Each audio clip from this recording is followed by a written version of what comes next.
అప్పులు ఎవరికైతే ఎక్కువగా ఉంటాయో వాళ్ళు ఏం చేస్తారంటే రోజు రాత్రిపూట వంటగదిలో ఈశాన్యంలో బకెట్లో నీళ్లు నింపి పెట్టండి. ఉదయం నిద్ర లేచిన తర్వాత ఆ నీళ్లు మొక్కలో పోయండి.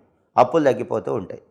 అలాగే బాత్రూంలో బకెట్లో సగం నీళ్ళు ఎప్పుడూ ఉండకూడదు. పూర్తిగా బకెట్ నిండా నీళ్లు ఉండాలి.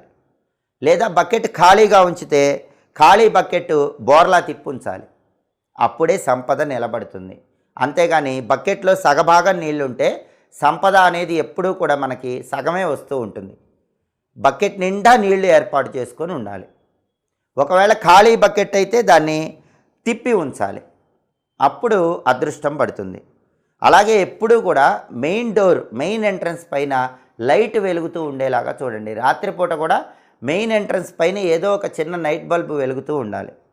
అలాగే ఇంట్లో ఆగ్నేయంలో రెడ్ లైట్ వెలగాలి. అంటే రెడ్ బల్బులు ఉంటాయి. ఆ రెడ్ బల్బ్ అనేది